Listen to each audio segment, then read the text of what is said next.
So your contour is a matte shade, it's quite dull, and it's used on the low points of the skin. So basically where you have a shadow, and this will emphasize the bone structure. Whereas a bronzer can be matte, satin, or shimmer. It's usually more of a vibrant tone, and it's used on the high points of the skin to fake that sun-kissed glow. So when you're choosing a contour, you have to make sure that it works with your skin tone. If you have a warm skin tone, go for a neutral tone. If you have a cooler neutral skin tone, you can go for a cooler tone. And it should be at least one shade darker than your skin. Doesn't have to be too dark. And it can be cream or powder. If you are using creams, however, make sure you apply it before you apply your setting powder. Otherwise, it's clog city. So I'm going to take my brush, and this is actually a foundation brush, but it has a nice little angle to it. And this means I can really work in the contour. So I pick up a little bit of the contour just on the edge of that angle. And when you're applying contour, I tend to use my brow arch as a guide. I never want to bring my contour in too far.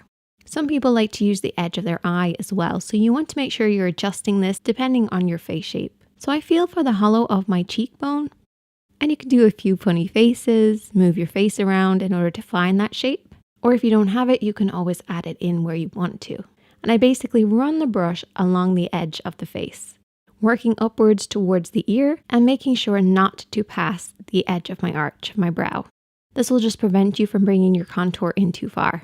And I don't blend right away, I actually do the other side of my face to begin with, and just check the angles to make sure it's working for me. I then take whatever's left over on the brush and work around the hairline, making sure to use the edge of my arch as a guide as well. I don't want to bring my contour right across my forehead, I want to bring it up around my hairline. You also don't want to apply too much contour around the hairline because it can kind of look muddy, so only use whatever's left over on the brush. Once I feel like the angle's right, I will then blend in the contour that's on the cheeks.